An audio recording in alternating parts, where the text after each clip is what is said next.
Si je vous disais que l'homme qui était autrefois considéré comme l'un des prêteurs sur gages les plus fiables aux États-Unis, l'homme qui est apparu à l'écran pendant plus d'une décennie, est désormais impliqué dans l'un des mystères les plus choquants de l'histoire américaine moderne, que penseriez-vous? Et si je vous disais que le prêteur sur gages emblématique, adoré par des millions de fans et salué comme un monument culturel, cache un secret choquant que personne n'a vu venir? Des transactions douteuses aux crimes odieux, rejoignez-nous pour découvrir la sombre histoire derrière la renommée de Pawn Stars. Déposez un commentaire avec un si vous ressentez pour Rick Harrison, ou un 0 si vous le voyez différemment. Assurez-vous d'aimer et de vous abonner pour rester au courant de notre prochain exposé où nous dévoilerons toutes les vérités cachées de cette saga.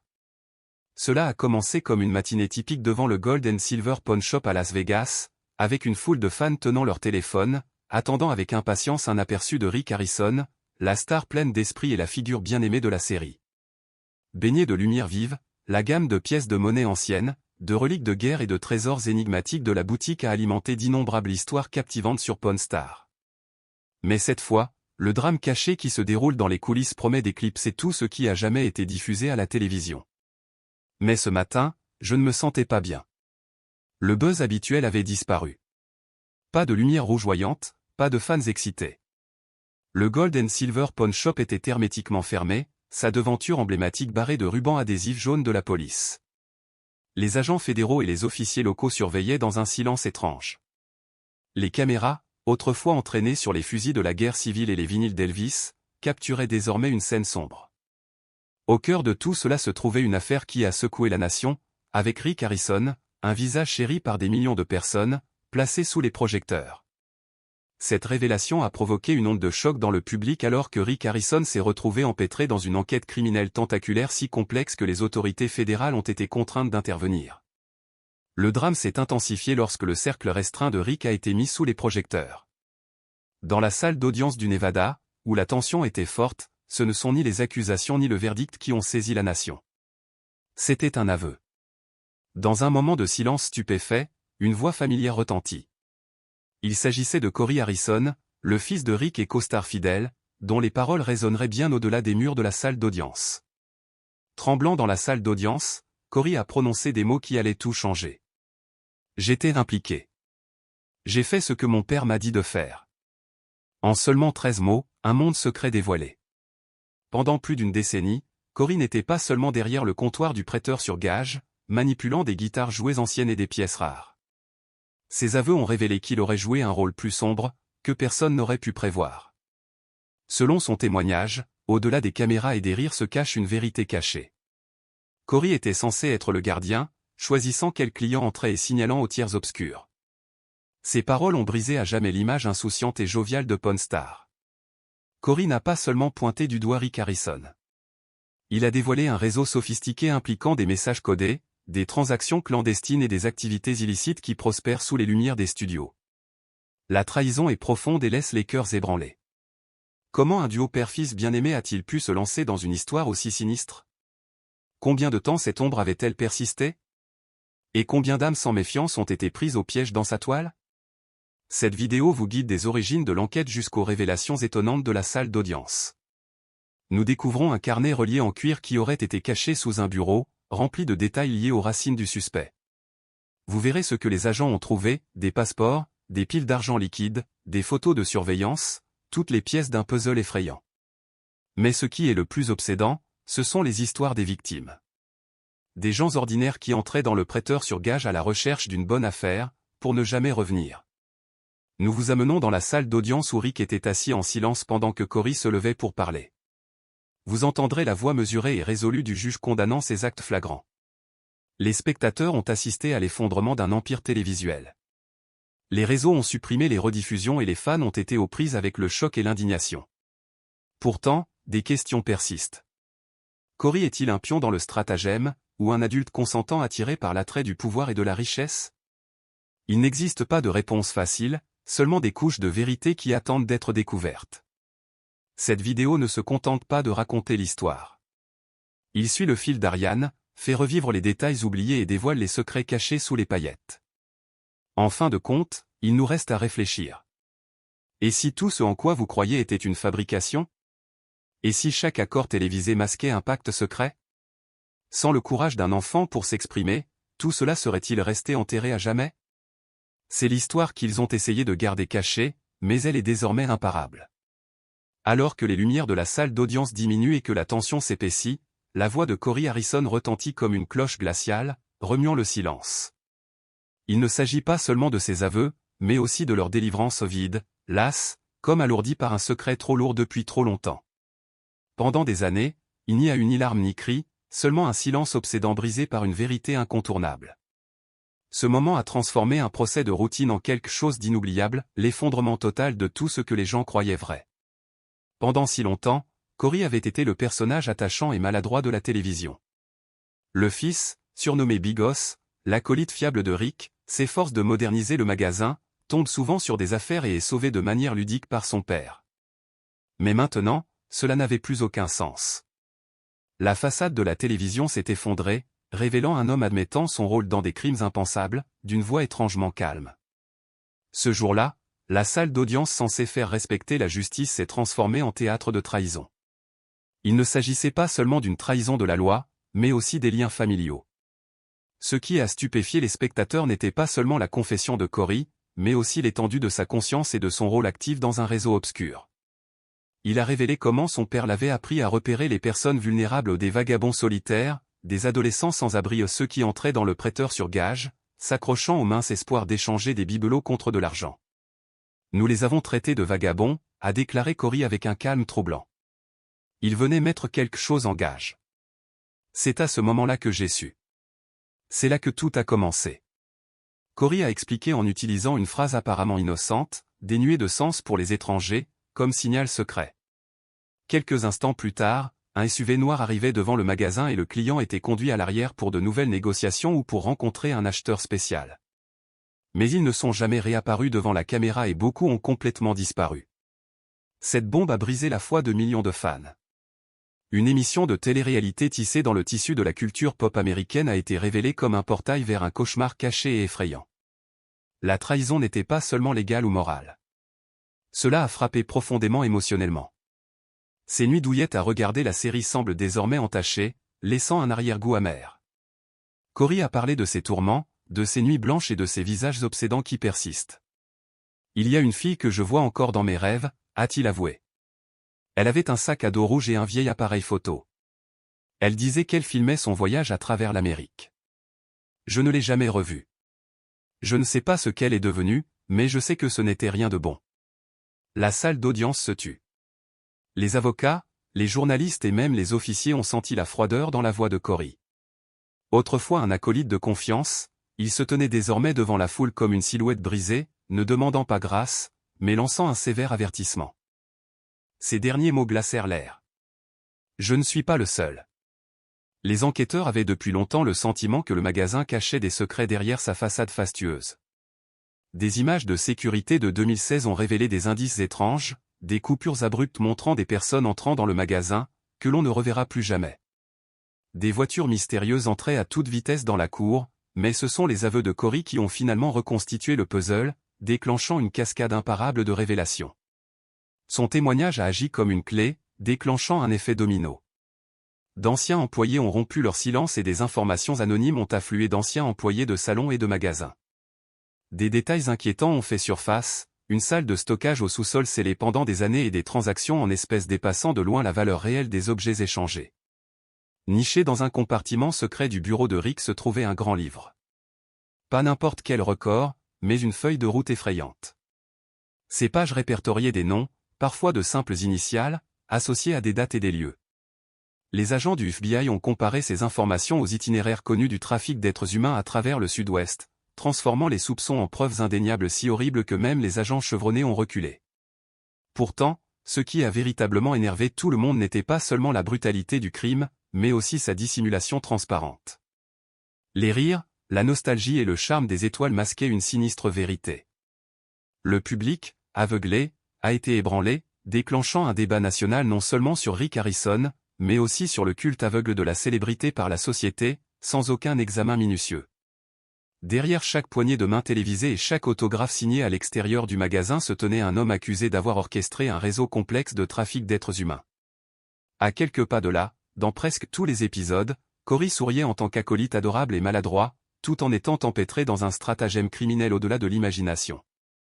L'horrible vérité l'a déchiré. Mais pourquoi avouer maintenant? Des sources proches de l'enquête révèlent que Corey coopérait depuis des mois, rongé par la culpabilité. Il buvait beaucoup, évitait les événements publics, perdait du poids et devenait distant. Ses proches ont constaté le changement. Tout a atteint son point culminant lorsqu'on lui a offert l'immunité pour un témoignage détaillé visant à démanteler le réseau, un accord qu'il a accepté, déclenchant la chute de l'ensemble de l'opération. Le début de cette vidéo pose les bases d'une exploration captivante des liens familiaux enchevêtrés, du crime organisé et de la tromperie médiatique. Pourtant, c'est aussi une histoire de courage, même tardive. La confession de Corey Harrison ne sauvera peut-être pas des vies, ne ramènera pas les perdus ou ne réparera pas les cœurs brisés, mais elle brise le silence. Pour beaucoup, c'est là que prend racine la véritable justice. Nous démêlerons chaque fil, qui était impliqué, ce qui s'est déroulé, combien de temps cela a persisté et, surtout, ce qui attend le fils qui a choisi la vérité plutôt que son père. Le matin de la condamnation de Rick Harrison, un ciel gris rare planait sur Las Vegas. De lourds nuages enveloppaient la ville comme un linceul lugubre, atténuant son éclat et son attrait habituel. Aujourd'hui, aucune musique entraînante ni aucune lumière clignotante de machine à sous ne remplissait l'air, seulement le murmure des journalistes, le cliquetis aigu des pas des agents et le sombre écho de la chute d'une époque. Devant le palais de justice du comté de Clark, une foule silencieuse se tenait debout, non pas pour chercher des autographes, mais pour témoigner du sombre acte final d'un homme autrefois salué comme une icône de la télévision. Ce n'était pas la fin que quiconque prévoyait pour le jovial prêteur sur gages qui a transformé ses curiosités en un phénomène de culture pop. L'étrangeté d'aujourd'hui n'était pas dans les rayons du magasin. Cela transparaît dans chaque témoignage et aveu diffusé au tribunal, révélant un monde obscur au-delà de l'imagination de quiconque. Dans la salle d'audience bondée, un lourd silence régnait dans l'air. Les journalistes se sont regroupés tandis que d'anciens employés, des parents éloignés et une poignée de fans persistants de la série étaient assis, incrédules, comme s'ils espéraient que tout cela n'était qu'une erreur. Au cœur de la pièce, Rick Harrison, vêtu d'un costume gris foncé, rasé de près, était assis, immobile. Aucun flash d'appareil photo, aucun sourire familier. Il paraissait âgé. La lueur enjouée dans ses yeux avait disparu, remplacée par un regard froid, méfiant et illisible. À quelques mètres de là, Corey Harrison, autrefois partenaire, héritier et fils de Rick, était assis dans un silence tendu, la mâchoire serrée, les yeux fixés sur le sol. Depuis sa confession explosive quelques semaines plus tôt, le père et le fils n'avaient pas partagé un seul regard. Désormais, ils s'affrontent, non pas sur les termes d'un accord, mais sur un clivage invisible fait de trahison, de ressentiment discret et de lourde culpabilité. La juge Hélène Merrill, une femme pragmatique d'une soixantaine d'années, est entrée dans la salle d'audience. Après avoir présidé des affaires, grandes et petites, pendant des décennies, elle a senti que ce procès était unique. Il ne s'agissait pas seulement de la renommée de l'accusé, mais aussi de l'étrange mélange de célébrité, de confiance et d'un système exploité dans l'ombre. Rick Harrison n'était plus qu'un nom. Il avait été un élément de la maison, une source de rire à table, un rituel familial, une star de la télévision. Il était désormais l'accusé. Face à une sombre série d'accusations, trafic d'êtres humains, blanchiment d'argent, exploitation de mineurs et complot organisé, les mots ont frappé la salle d'audience comme un coup de foudre, laissant un silence stupéfait. Puis vint le moment charnière. Monsieur Richard Kevin Harrison, a déclaré la juge Merrill, d'une voix délibérée et résolue. Vous avez été reconnu coupable d'avoir orchestré et profité d'un réseau complexe de trafic d'êtres humains, d'avoir abusé de la confiance du public et de vous être attaqué aux personnes vulnérables sous prétexte de divertissement. La voix du juge Merrill resta ferme. Vous n'avez montré aucun remords ni aucune coopération pour rendre justice aux victimes.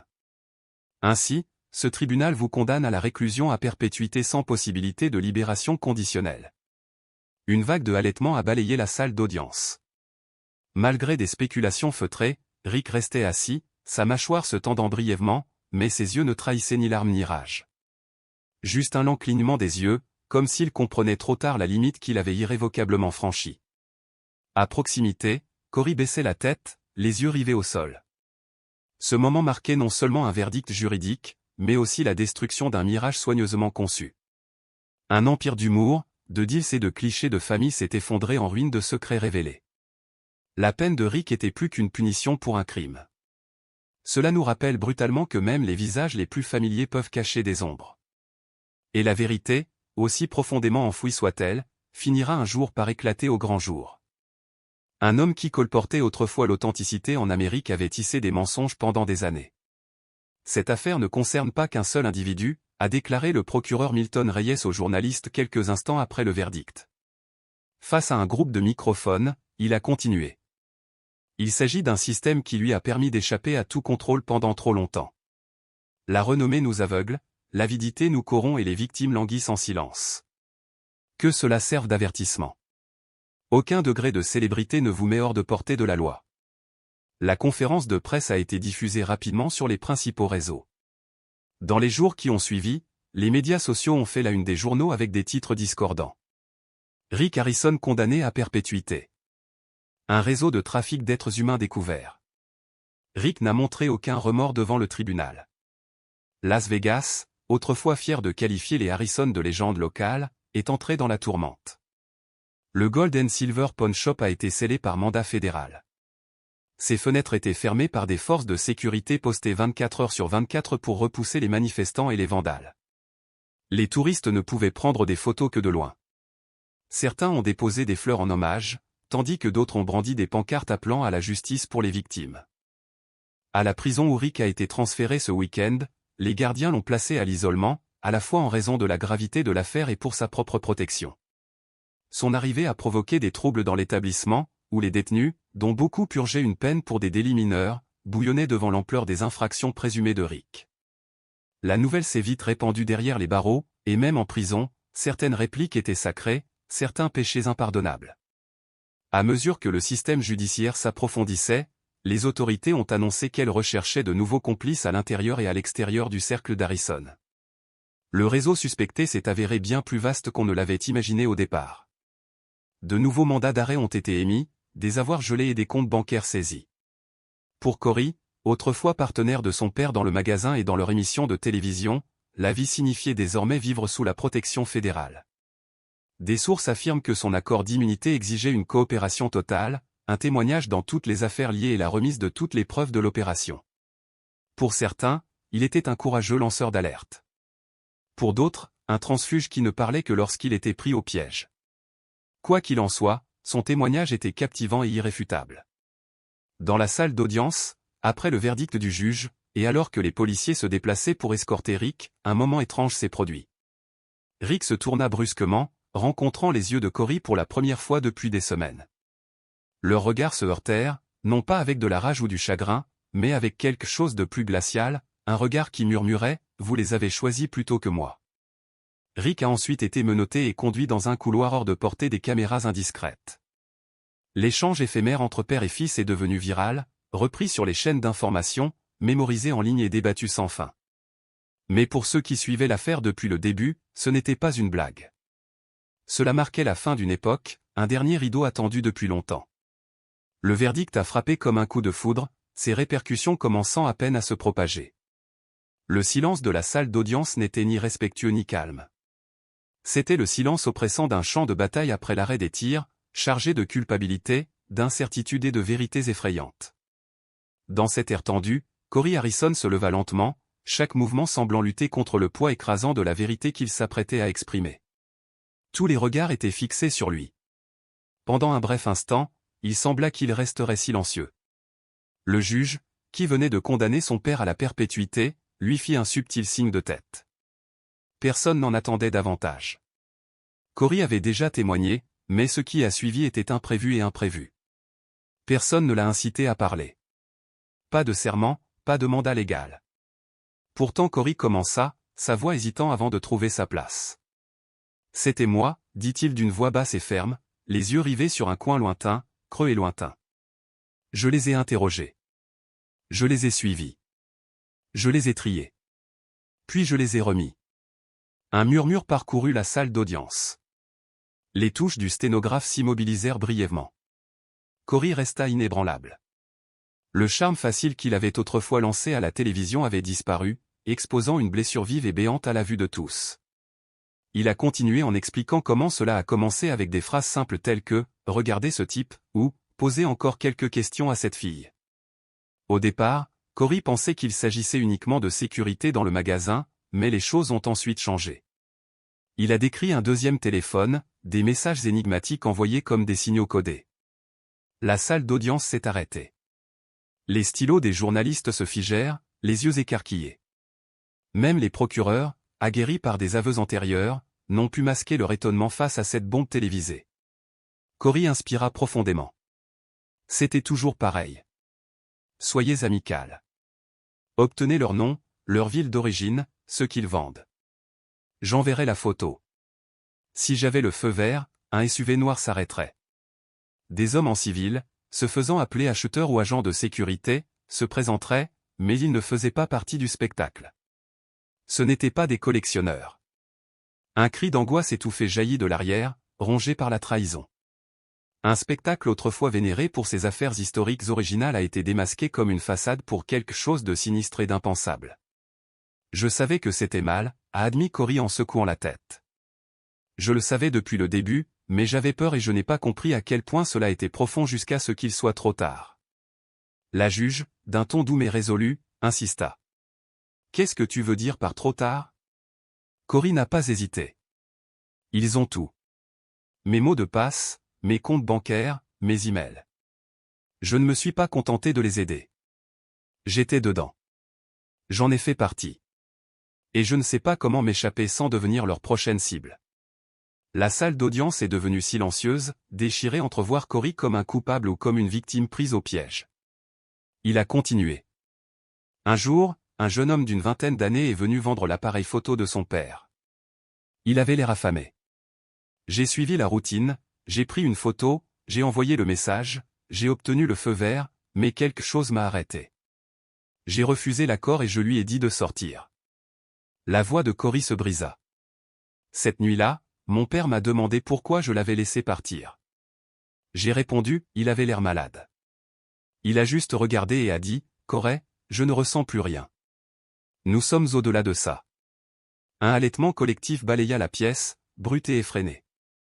Même le visage de la juge changea, son calme habituel cédant la place au choc d'une réalité brutale. Ce fut un moment de grande clarté. Plus de justification, plus de façade, juste la vérité sans phare, froide, angoissante et définitive. Rick Harrison avait franchi une limite impardonnable il y a des années et Cory, son fils, avait choisi de prendre du recul. Pris dans un réseau de peur, de loyauté ou de manipulation astucieuse, Cory était devenu, à son insu, un rouage dans un réseau sombre et tentaculaire. Désormais, sous les lumières crues de la salle d'audience, face aux inconnus et aux caméras, il s'est enfin déchargé de son fardeau. Il y avait des nuits où je n'arrivais pas à dormir, a déclaré Cory, la voix brisée. Les nuits où j'avais envie de me rendre, mais je manquais de courage. J'ai bu, j'ai essayé de l'oublier, de l'enterrer, mais ça refait toujours surface. Il croisa le regard du juge. Je ne demande pas pardon. Je connais mon rôle. Je ne suis pas une victime, mais je dois m'exprimer ici maintenant, pas dans un article ou un dossier. Le juge hocha la tête. Personne ne s'y est opposé et le silence s'est emparé de la pièce. L'air devenait lourd à mesure que la vérité, plus horrible que quiconque ne pouvait l'imaginer, était exposée. À l'extérieur, l'histoire a fait le tour du monde. Alors que Cory quittait le palais de justice sous protection fédérale ce jour-là, ses aveux étaient déjà devenus viraux. Les écrans LED de Times Square diffusaient les dernières nouvelles. Twitter, Instagram et YouTube ont afflué avec des clips d'essai, déclenchant une frénésie. Certains l'ont salué comme un héros. D'autres l'ont qualifié de traître. Mais le monde était rivé. En un éclair, Cory Harrison, autrefois taquiné pour avoir surévalué les consoles de jeux rétro, est devenu un témoin clé de l'un des scandales les plus sombres d'Hollywood. Le plus effrayant, c'est que l'affaire était loin d'être close. De l'extérieur, le prêteur sur gage d'or et d'argent semblait inchangé. Des enseignes lumineuses, des affiches vintage et des touristes prenant des selfies avec des répliques de Rick, Cory et du regretté Richard Harrison. C'était un mélange décalé de faste hollywoodien et de nostalgie américaine, en partie musée, en partie plateau de télévision, le tout lié à une émission de télé-réalité lucrative. Mais caché, hors de portée de la caméra, une sinistre réalité s'envenimait entre ces murs familiers. Les dossiers du FBI, le témoignage sous serment de Cory et un affidavit fédéral ont révélé que le prêteur sur gage n'était pas seulement une entreprise familiale se livrant à la petite délinquance. Il a servi d'entonnoir, de centre de recrutement, de façades polies pour les opérations secrètes, d'espaces clandestins pour cibler, préparer et exploiter les plus vulnérables, le tout pour alimenter un réseau d'abus et de profit. L'éclat du projet résidait dans son invisibilité. Le glamour de la série, son charme et l'ambiance folle de la série télévisée ont créé une couverture impeccable. Personne n'imaginait que des clients, riant et marchandant devant la caméra, pourraient disparaître par une porte dérobée, pour ne plus jamais être revus. Cory a décrit l'opération comme une machine transparente. La première étape consistait à repérer la cible. Les employés, certains bien formés, d'autres travaillant en secret, scrutaient tranquillement les indices, yeux anxieux, regards hébétés, vêtements en lambeaux, difficultés linguistiques ou touristes sans racines locales. Il peut s'agir de fugueurs, de sans-abri ou d'âmes désespérées mettant en gage leur dernier bien pour quelques centimes. Pour le monde extérieur, ils n'étaient que des clients en quête d'argent liquide. Mais pour ceux qui participaient au stratagème, ils étaient des proies. Une fois repérés, les employés ont subtilement signalé l'individu. Des phrases à consonance innocente comme « il y a une pièce rare à l'arrière » ou « un collectionneur intéressé » servaient de signaux codés. Ces signaux internes déclenchent l'opération externe. Les gestionnaires, jamais vus, jamais filmés, sont restés des ombres, leur identité restant un mystère sous le contrôle fédéral. Cory a avoué que Rick avait établi les règles opérationnelles non pas à l'aide de guides ou de manuels écrits, mais par le biais de répétitions et d'intimidations incessantes. C'était comme rejoindre l'équipage d'un navire, sans savoir que le voyage était illicite. Lors d'une audience privée, Cory a révélé comment Rick avait tout normalisé, le décrivant comme une partie du travail, une voie légitime vers le profit. L'étape suivante était l'engagement.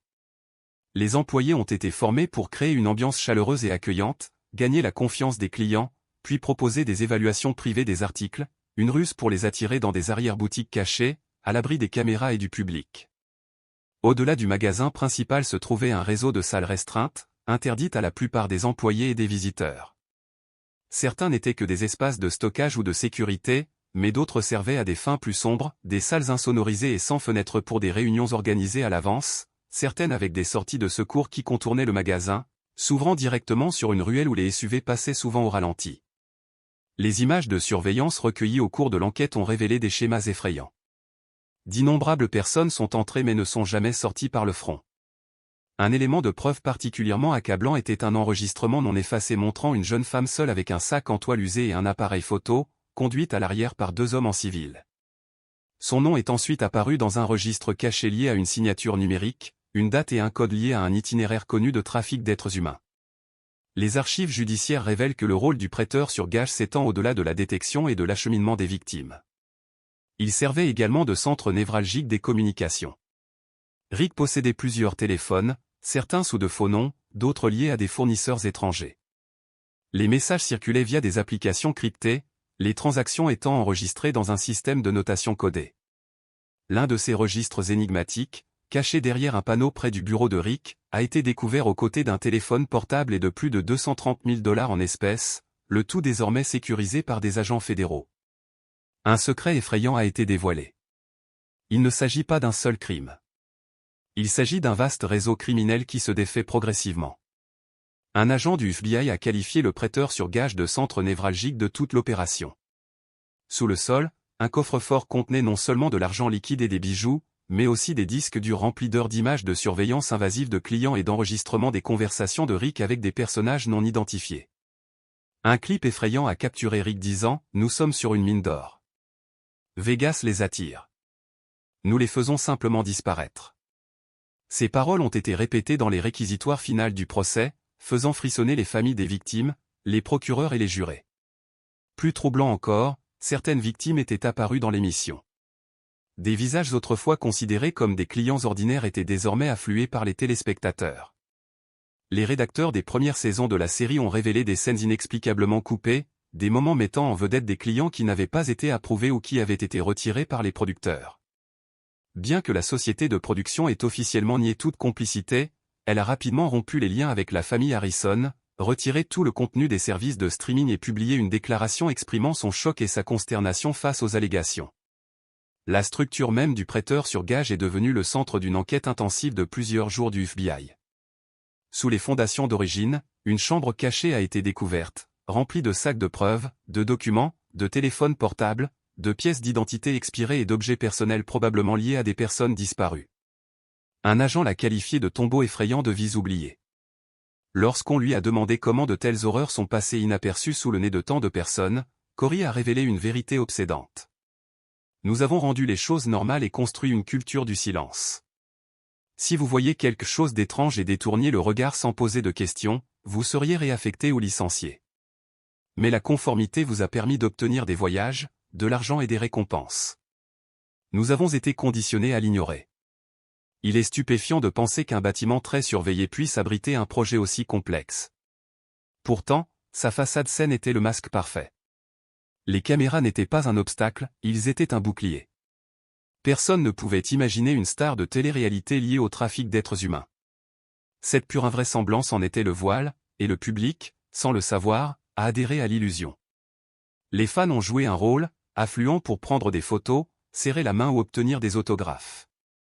Ils ont dévoré des épisodes, élevant Rick et Corey au rang de héros culturels.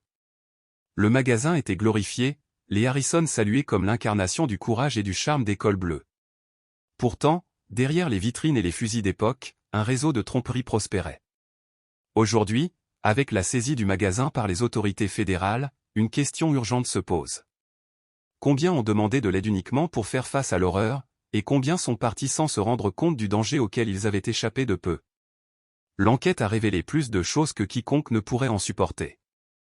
Des journaux de surveillance, des aveux et un prêteur sur gage se sont révélés comme un portail vers une opération bien plus sinistre que quiconque ne l'aurait imaginé. Mais la véritable horreur de son ampleur n'est apparue que lorsque les agents fédéraux ont découvert le grand livre. Caché dans un tiroir du double bas du bureau de Rick, ce n'était aucun oubli. Niché au milieu des reçus et des papiers de routine, sa découverte fut inoubliable. Il ne s'agit pas d'un fichier numérique élégant, mais d'un enregistrement manuscrit dans un livre relié en cuir patiné qui pue le vieux papier, ces pages étant un témoignage effrayant de la portée de l'opération. Les pages, remplies d'une écriture manuscrite minutieusement organisée, étaient ornées de symboles et de codes. Ce n'étaient pas de simples notes, ils représentaient un système complexe, un enregistrement codé des interactions humaines réduit à des symboles, des coordonnées et des nombres énigmatiques, presque comme un inventaire. Pendant des jours, les agents ont travaillé sans relâche pour déchiffrer les entrées, découvrant ainsi des liens vers des itinéraires de contrebande connus. Alors que certaines pièces du puzzle commençaient à se mettre en place, le flou des autres ne faisait qu'approfondir le sentiment de malaise. Une entrée particulière, datée d'un an plus tôt, disait simplement « Kaji, 14 novembre 2022 à 330 pages ». Cela correspond à la description d'une jeune femme qui a disparu à Las Vegas en novembre 2022, vue pour la dernière fois en face du Gold and Silver Pawn Shop. Sa disparition n'est toujours pas résolue. Les agents fédéraux ont commencé à extraire des informations cruciales du grand livre, qui contenait des centaines d'entrées similaires. Les analystes ont rapidement construit une chronologie reliant les entrées au cas réel de personnes disparues. Au cours de la première semaine, ils ont identifié plus de 40 individus, chacun avec des familles, des vies et des histoires désormais réduites à de simples lignes dans un registre secret appartenant à l'une des stars de la télévision américaine les plus reconnaissables. Certaines entrées étaient accompagnées de photographies, claires mais introuvables, tandis que d'autres comportaient des termes inquiétants comme « tatalvie » ou « boiteux ». Ce qui ressortait, ce sont les mots à l'encre rouge, manquants, soulevant des questions troublantes sur leur véritable signification. De nombreux sites répertoriés dans le registre étaient auparavant liés à des opérations de traite d'êtres humains. Une enquête pour trafic d'êtres humains a été lancée, ciblant un entrepôt en Arizona, un camion abandonné au Nouveau-Mexique et des propriétés isolées près de Los Angeles. Chaque endroit a été perquisitionné et minutieusement fouillé. Le FBI a depuis considéré le registre comme le cœur de l'affaire, et il est rapidement devenu la pièce maîtresse d'une enquête nationale qui s'est développée de jour en jour. Mais ce qui était encore plus troublant, c'est que le grand livre soulevait de nouvelles questions sur d'autres personnes susceptibles d'être impliquées dans ces activités illicites. Certaines entrées n'étaient pas seulement des initiales, mais des pseudonymes ou des noms complets comme Vlad, Nico, le docteur Erezeb, chacun étant lié à de sinistres opérations criminelles. Corey a confirmé qu'il s'agissait de contacts hors réseau, d'individus qui n'avaient jamais été vus à proximité du magasin. Mais une entrée a choqué même les agents les plus expérimentés. Il indiquait le nom complet et la date de Jérémy Salinger, un ancien employé d'un refuge pour jeunes à Reno, qui avait disparu lors d'une enquête pour mauvaise conduite. Il semblait qu'il avait refait surface, désormais impliqué dans un rôle beaucoup plus sombre en tant qu'acheteur de Rick Harrison. Le Grand Livre était bien plus qu'un simple journal. C'était un modèle pour un réseau criminel tentaculaire. S'il a offert des pistes cruciales aux enquêteurs, il a également ravivé l'espoir pour les familles des disparus. À mesure que leur douleur et leur colère s'intensifiaient, la possibilité d'une clôture est devenue réelle. Certaines familles ont été contactées et se sont vues présenter des entrées liées à leurs proches. Mais l'enquête ne s'est pas limitée à la recherche des disparus. Cela soulevait des questions plus vastes quant à savoir qui connaissait l'existence du Grand Livre et qui aurait pu en bénéficier.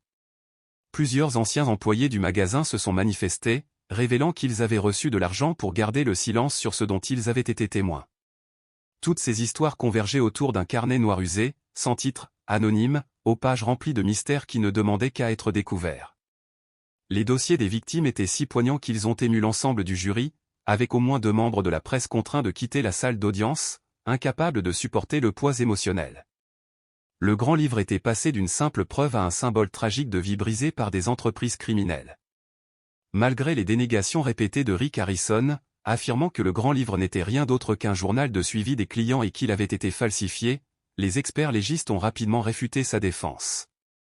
Ils ont analysé l'écriture manuscrite de documents commerciaux, de lettres personnelles et même de souvenirs signés, et en fin de compte, les preuves étaient irréfutables. Le Grand Livre ne laissait aucun doute, confirmant la véracité de chaque accusation et révélant un secret effrayant. La chute de Rick Harrison n'a pas été causée par sa personnalité ou la taille de ses opérations, mais par les détails froids et précis de chaque entrée du carnet, avec des noms correspondant à d'innombrables vies réelles. C'était une preuve indéniable cachée sous son bureau pendant des années, attendant silencieusement le bon moment pour être découverte. Et maintenant, ce moment était venu. Le cahier s'est adressé non seulement à la salle d'audience mais à la nation tout entière, attirant l'attention du public. La chute d'Harrison n'était pas un événement soudain mais le point culminant d'années de transactions secrètes, d'innombrables informations anonymes et de l'une des opérations de surveillance les plus complexes jamais menées sur le sol américain. La mission principale de l'opération était d'infiltrer un lieu qui semblait invulnérable.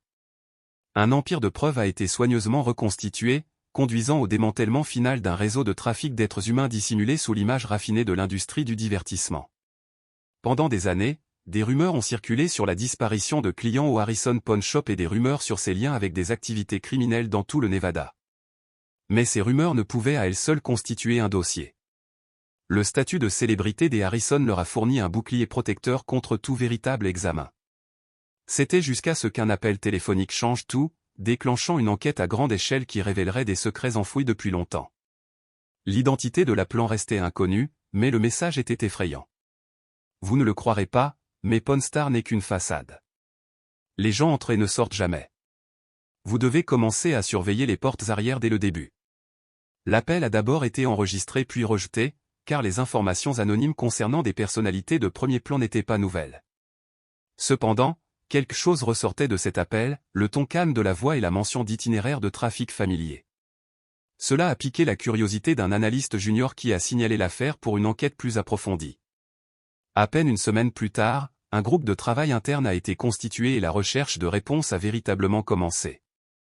La première tâche consistait à confirmer si les disparitions étaient légitimes. Une équipe a été chargée de croiser les rapports de personnes disparues locales avec les horodatages des caméras de sécurité du prêteur sur gage, dont beaucoup avaient été archivés dans du matériel promotionnel ou avaient divulgué des images des coulisses. Il ne leur a pas fallu longtemps pour identifier 3 jeunes adultes portés disparus, tous vus pour la dernière fois à 2 pâtés de maison du magasin. Bizarrement, tous les 3 venaient de l'extérieur de la ville et n'avaient aucun lien avec la région. Leur disparition était suffisamment suspecte pour inciter la task force à élargir la portée de l'enquête. En juin 2021, l'opération Pawn Trap a été officiellement lancée. La phase 1 était centrée sur la surveillance. Des agents du FBI ont infiltré les commerces environnants, adoptant divers déguisements, touristes, chauffeurs-livreurs, voire réparateurs de câbles. Au cours des 6 mois suivants, ils ont observé les opérations quotidiennes du prêteur sur gage et ont découvert des tendances inquiétantes. Des SUV noirs se garaient régulièrement derrière le bâtiment à des heures indues. Les clients entraient dans le magasin et ne revenaient jamais. Des images publiques du magasin ont montré que des employés prenaient d'étranges pauses prolongées, pour revenir avec des comportements sensiblement modifiés. Un agent déguisé en touriste est entré dans le magasin équipé d'une caméra cachée. Se faisant passer pour un homme cherchant à mettre en gage un appareil photo vintage, un objet connu de valeur sentimentale, il a cherché à observer comment le personnel du magasin gérerait la situation. Cory le salua, mais son comportement était étrange.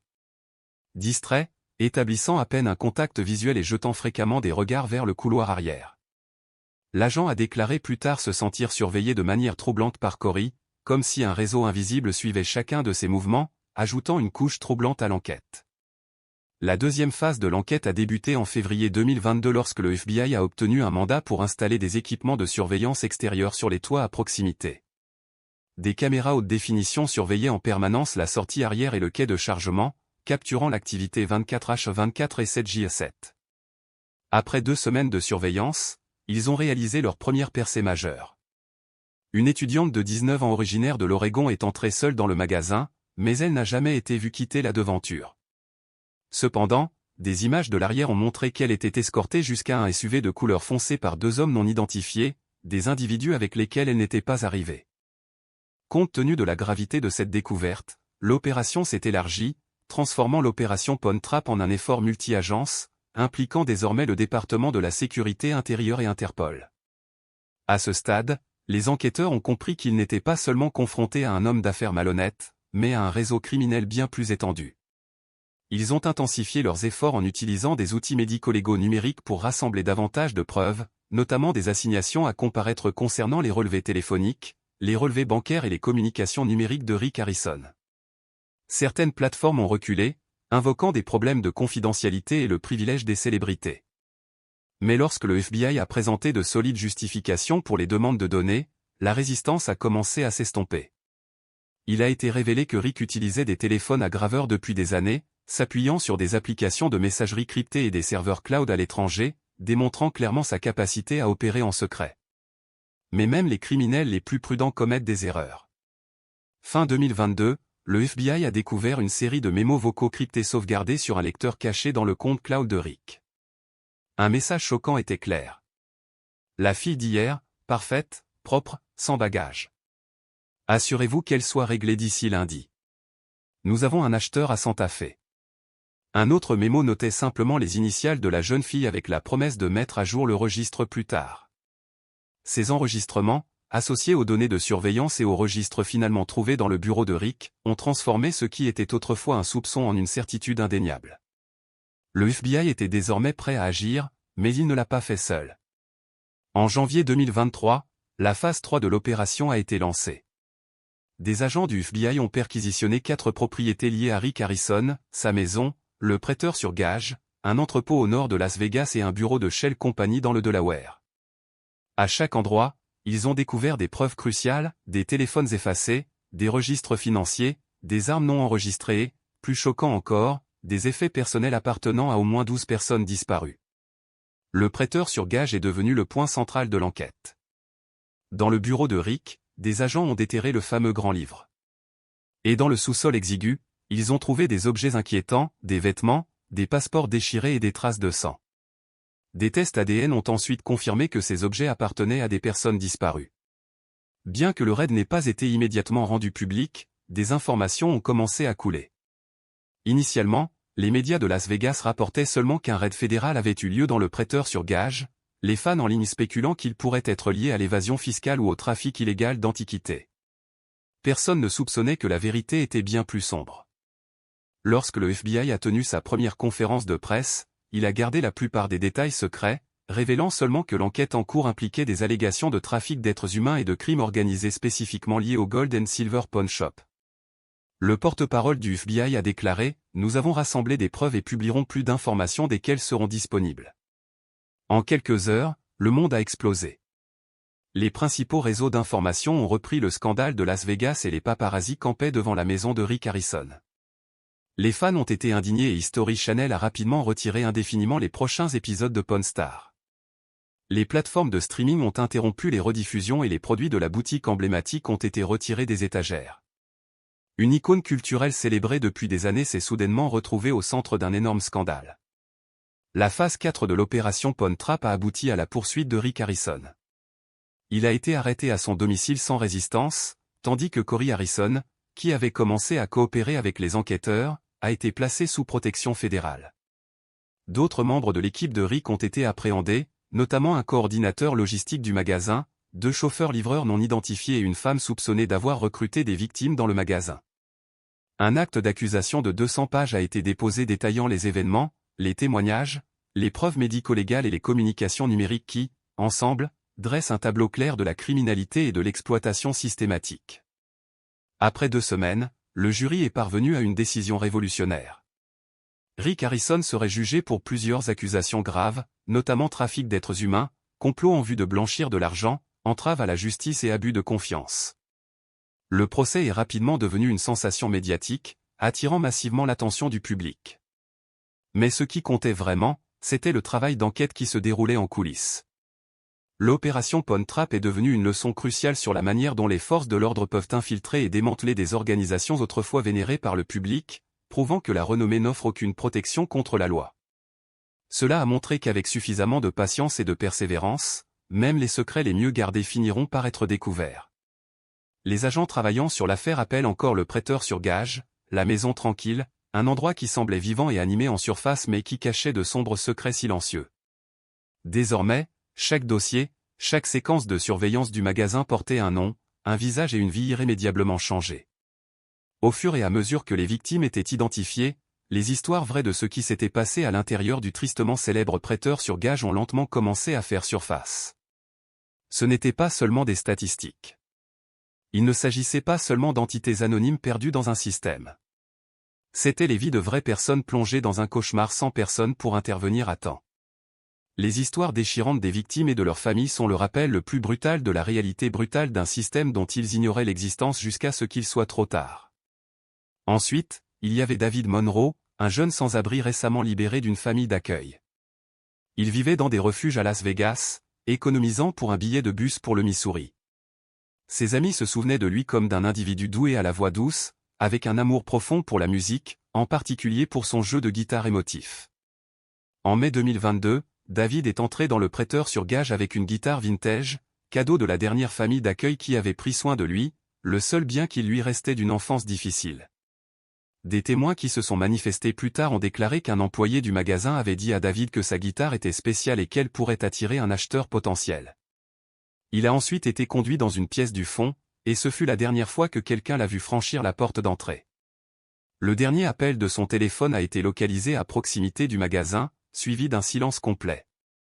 Son nom est apparu plus tard dans le grand livre, marqué d'un chèque et d'une simple note, l'un des symboles récurrents qui, selon les enquêteurs, signifie désormais l'achèvement d'un processus.